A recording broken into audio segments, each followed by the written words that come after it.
नमस्कार.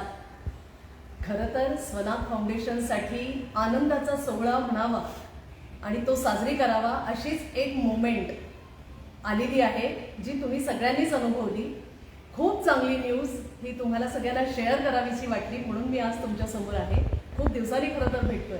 पण महिला व बाल विकास कॅबिनेट मंत्री, अनेक खाती भूषवणारे असे सन्माननीय मंगलप्रभाजी लोढा आणि त्यांची टीम, त्यांचे OSD आणि तसेच आयुक्त आणि त्यांची टीम अशा सगळ्यांच्या मदतीने, सगळ्यांच्या सहकार्याने आणि मंगलप्रभाजी लोढांबद्दल विशेष मला सांगावंसं वाटतं की त्यांनी पूर्ण बालकांच्या हक्कांच्या संबंधातले, बालकांच्या सगळ्या विषयाच्या संबंधातलं गांभीर्य समजून घेऊन अतिसंवेदनशीलतेने या सगळ्या बालकांच्या हिताच्या दृष्टीने, त्यांचं सर्वोत्तम हित हा विचार करून त्यांनी काही खूप चांगले निर्णय आता घेतलेले आहेत. आणि तसंच स्वनाथ फाउंडेशन बरोबर त्यांनी आता रिसेंटलीच एक सामंजस्य करार केलेला आहे. स्वनाथ फाउंडेशनची जी संकल्पना आहे फॉस्टर केअर सर्व्हिसेसचं इम्प्लिमेंटेशन, म्हणजे बालकांच्या हक्कांच्या संबंधातलं, बालकांच्या धोरणांच्या संबंधातला घेतलेला निर्णय हा जबरदस्त निर्णय.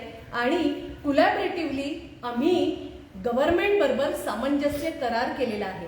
आणि WCD मिनिस्ट्री म्हणजे women and child development department हे जे मिनिस्ट्री आहे, या मिनिस्ट्रीच्या बरोबर कोलॅबरेटिव्हली आम्ही जी योजना आहे, जी प्रतिपालकत्व योजना ज्याला म्हटलं जातं, त्या प्रतिपालकत्व योजनेच्या आधाराने आम्ही आपल्या राज्यामध्ये म्हणजे 36 जिल्ह्यांमध्ये प्रतिपालकत्व योजना ही सुचारू पद्धतीने इम्प्लिमेंट त्याचं व्हावं म्हणून आम्ही सहकार्य गव्हर्नमेंटला करणार आहोत. आणि यासाठी आम्ही आता कटिबद्ध आहोत. खरं तर असं वातावरण प्रतिपालकत्वाच्या संबंधात, म्हणजे ही योजनाच मुळात माहिती नाहीये आणि या योजनेसाठी आता तुमच्या सगळ्या समाजातल्या लोकांची, तुमच्या सगळ्या समाजातील वेगवेगळे जे आपण म्हणतो की डॉक्टर्स, इंजिनियर्स, सेलिब्रिटीज, क्रीडा क्षेत्रातले मान्यवर, अशा सगळ्यांचीच खूप नितांत गरज स्वनाथ फाउंडेशनच्या संकल्पना मांडण्यासाठी आहे. कारण ही जेवढी स्कीम रुजू होईल समाजात तेवढाच त्याचा इफेक्ट, त्याचा इम्पॅक्ट आपल्याला बघायला मिळेल. यंत्रणा तर आता हळूहळू सज्ज होतेच आहे, पण आपण सगळे मिळून समाजाने एकत्र येऊन आपण जो संस्थेतला अनाथ श्रीकृष्ण आहे, संस्थेत ज्याला काळजी आणि संरक्षणाची गरज असलेली बालकं, या सगळ्या बालकांच्या संबंधात कायद्याच्या अखत्यारीत राहून धारा 44 जे जुवेनाईल जस्टिस ऍक्ट थ्रू ज्याचा विषय आम्ही मांडतो आहोत, अशा धारा 44च्या अंमलबजावणीसाठी म्हणजेच फॉस्टर केअर सर्व्हिसेस म्हणजेच प्रतिपालकत्व योजनेची अंमलबजावणी आपण सगळे मिळून आपल्या राज्यात करू. आणि मला कल्पना आहे, मला त्याचा पूर्ण आत्मविश्वास आहे की असे पालक जागोजागी आहेत आणि ते स्वनाथ फाउंडेशनला अप्रोच नक्की करणार आहेत.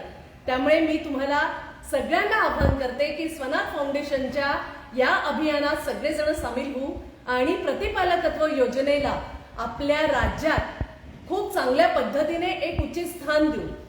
आपण स्वनाथ फाउंडेशन म्हणून आम्ही कटिबद्ध आहोत आणि तुम्ही सगळेजण यात सामील व्हाल ही आशा आणि ही अपेक्षा व्यक्त करते. आणि पुन्हा एकदा लवकरच आपण या सगळ्या शृंखलेला आपल्या समोर ठेवण्यासाठी पुन्हा एकत्र येऊ आणि भेटू.